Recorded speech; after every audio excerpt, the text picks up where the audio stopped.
자, 11번째 썰 한번 가보도록 하겠습니다. 영상 제목, 대출 받아서 이것저것 많이 벌려놓으신 분들, 이제 곧 있으면 대가를 치르게 될 겁니다. 라는 영상에 달린 댓글이에요. 좀 무섭죠, 뭔가. 인광보 같은. 인광보 맞죠? 자기들이 뭔가 챙기지 못한 행동을 했으니까 거기에 대한 대가를 응당 치러야 되죠. 뭐, 대한민국 살다 보면 사실 대출 받아야 되는 요인이 많이 발생해요. 대출을 안 받으면 좋겠지만, 근데 대출을 받더라도 충분히 감당할 만한 자신의 어떤 범위에서 충분히 이제 갚을 수 있는 범위의 대출을 받아야 되는데, 그 범위를 초과하면서 무리해서 대출을 받으신 분들이 너무나 많습니다. 좀 한국 사람들이 뭐 다 그런 건 아니지만 그런 분들이 있어요. 대출 받는 것만 생각하고 이걸 어떻게 갚아 나갈까, 책임질까에 대해서 생각하지 않습니다.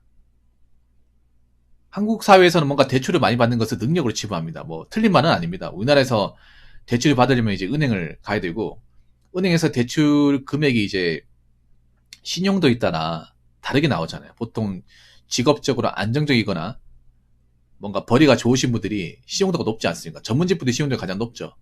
그래서 대출이 많이 나오는 건 다르게 얘기하면 은행에서 나의 어떤 직업적인 능력과 가치를 높게 본다는 거죠. 신분도 좋게 보고. 그렇기 때문에 대출을 많이 해주는 거잖아요. 근데 문제는 대출을 많이 받더라도 이걸 책임질 수 있어야 되죠.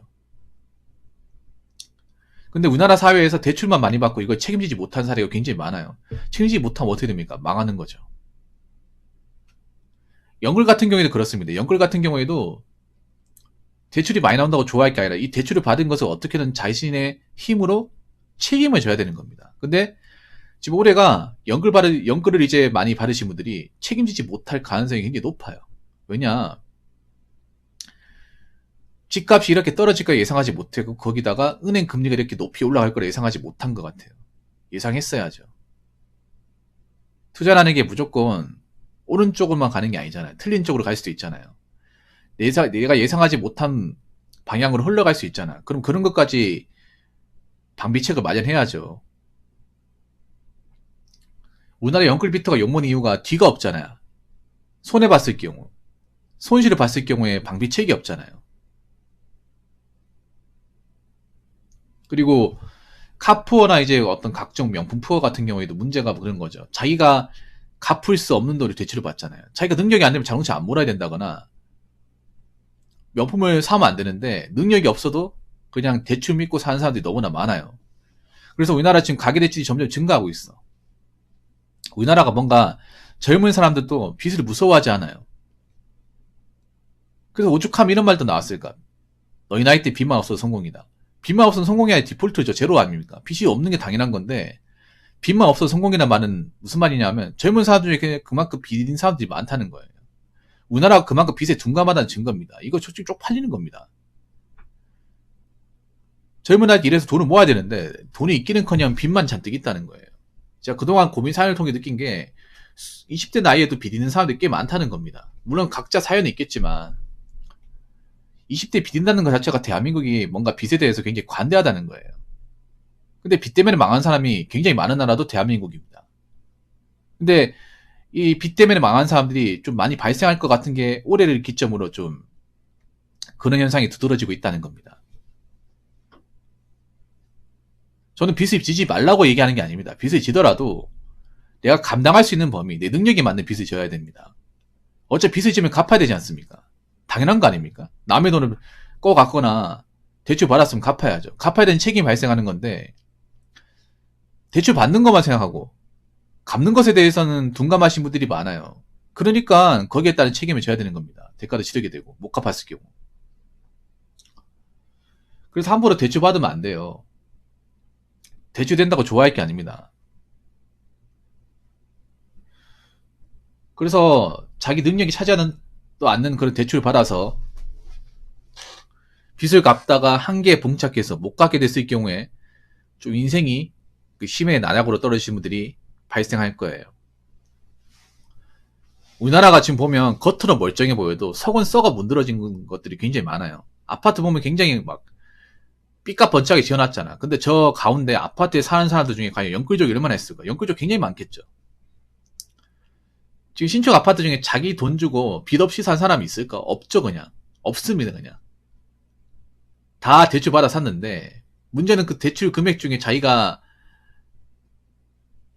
감당할 수 있을 만한 빚을 진 사람들이 얼마나 했을까. 그래서 제 생각인데 올해부터 아마 법원 집행관이 와가지고 빨간 딱지 붙이는 집도 많을 거예요. 못 갚아서. 드라마 같은 데 보면 사업 같은 부도 나가지고 부잣집에 막 빨간 딱지 붙이는 거 많이 나오죠. 근데 일반 아파트 집에도 그런 것들이 발생할 가능성이 큽니다. 못 갚으면 다 격리에 붙여야죠. 그래서 빨간 딱지 아주 자주 먹게 될 겁니다. 근데 못 갚으면 어쩔 수 없죠. 그걸 팔아서라도 메꾸는 수밖에. 그래서 이것저것 대출 받아서 못 메꾸는 사람들은 앞으로 힘들어질 거예요. 그러니까 여러분들 대출 같은 거 우습게 생각하지 마세요. 절대로. 대출을 받지 말라는 게 아니라 대출을 밑도 끝도 없이 받지 말라는 겁니다. 감당할 수 없을 정도로.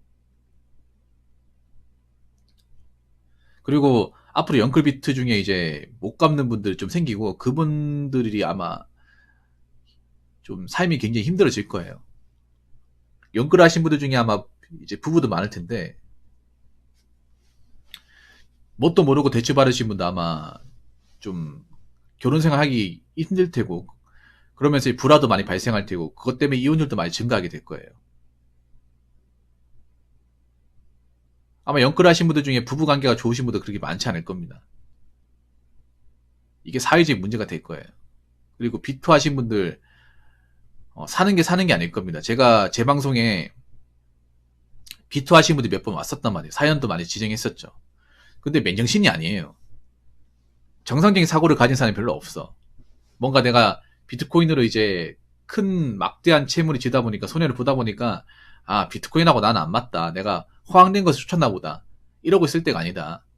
그냥 이제부터라도 현실을 받아들이고 투자 같은 건 함부로 하지 말자. 그리고 내가 벌린 빚은 어떻게든 갚아 나가자. 이제부터 열심히 살면 돼. 이렇게 마음먹기를 바라거든요, 저는. 근데 그렇게 마음먹는 분들이 한 명도 없어요. 하나같이 무슨 얘기 하냐면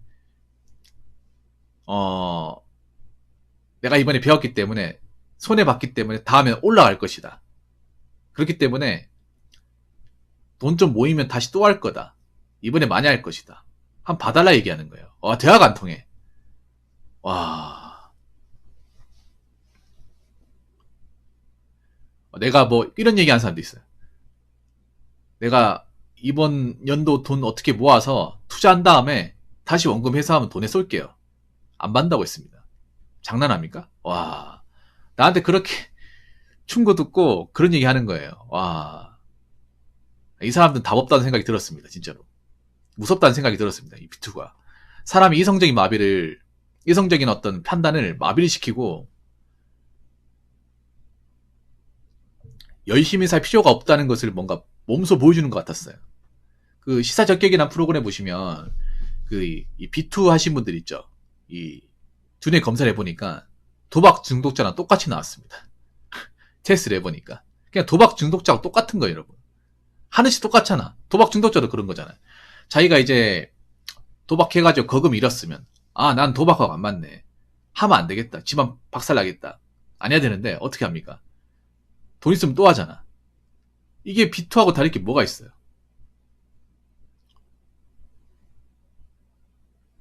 그래서 정상적인 대화가 안 됐습니다. 여러분 함부로 이제 대출 같은 거 많이 받지 마세요. 투자 같은 것도 그냥 빚내가지고 할 것 같으면 하지도 마세요.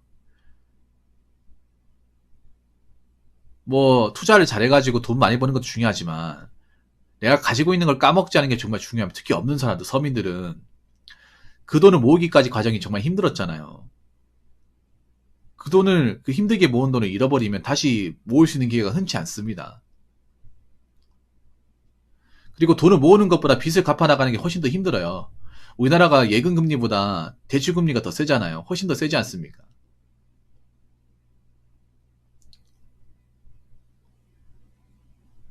그렇기 때문에 절대 여러분 있잖아요. 뭐 투자 같은 거 올인해가지고 내 전재산 다 갖다 바치고 빚까지 져가지고 투자하는 일은 제 방송에서 앞으로 대한민국 세상에서 두 번 다시 안 나왔으면 좋겠습니다.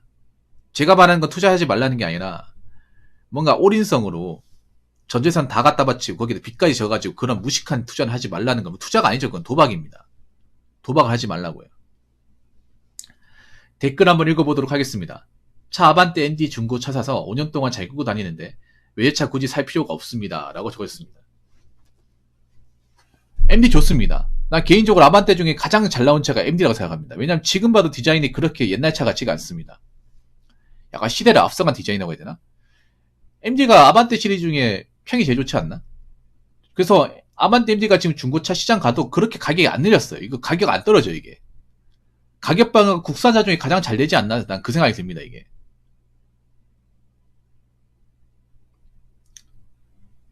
뭐 5년 동안 잘 끌고 다니는 본인이 뭐 사고 안 내고 뭐 엔진 오일 같은 거 잘 교체하고 해가지고 잘 관리해서 그런 것도 있겠죠. 외제차 살 필요 없죠. 뭐 능력이 뭐 부족하면 안 사도 됩니다. 뭐 지금 내가 아반떼 타고 있는데 별 문제 없으면 안 타도 돼. 우리나라가 보면 능력에 비해서 차는 좋은 거 타잖아. 내가 좀 놀랬던 게 뭐냐면 옛날에는 젊은 사람들이 그 차를 뽑더라도 중형까지는 잘 안 갔었거든요. 중형까지는 한 10년 15년 전만 하더라도. 근데 지금은 나이 새파랗게 젊은 친구들도 중형으로 시작을 해. 차값이 훨씬 더 비싼데.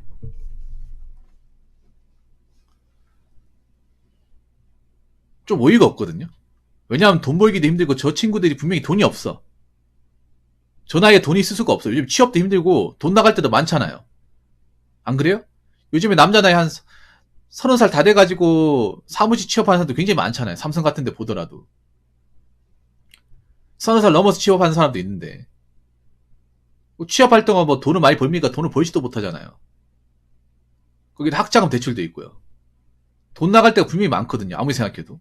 근데 중차를 뽑는다는 게 말이 안 돼요. 요즘에 제 방송에 오신 분들 얘기 들어보니까 인서울 대학생들도 세단을 많이 몰고 다닌대요. 아니 대학생이 돈이 어디 있습니까?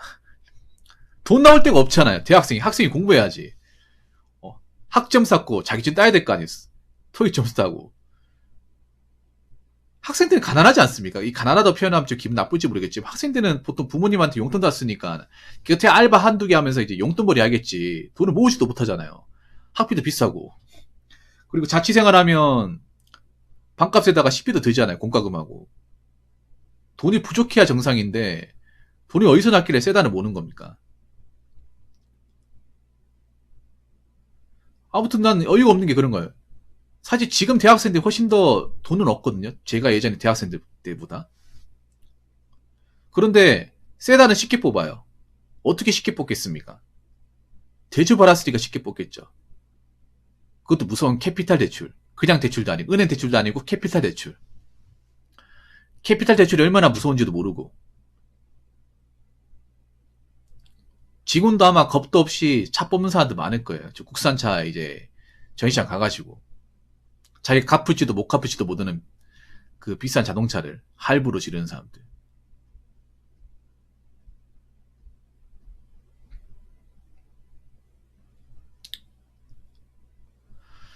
뭐 자기가 벌린 거니까 갚아 나가야겠죠. 어떻게든 갚아 나가야겠죠. 못 갚아 나가면 거기에 대한 대가를 치르는 거고 대가가 생각보다 실일 겁니다. 데미지가 셀 거예요. 그래서 뭐 차를 타지 말라는 게 아니라 능력에 맞는 차를 타면 돼. 내 월급이나 내가 가진 돈에 맞게 그 차를 타고 그 자기가 만족하면 돼요. 나보다 좋은 차 탈 수 있지. 근데 좋은 차 타더라도 거기에 맞는 조건과 능력 키우고 나서 타면 됩니다. 중고차를 사든 좀 연식이 지난 차를 사든 상관없어요. 그냥 내가 만족하고 타면 됩니다. 자동차는 단지 교통수단일 뿐입니다. 대한민국에서.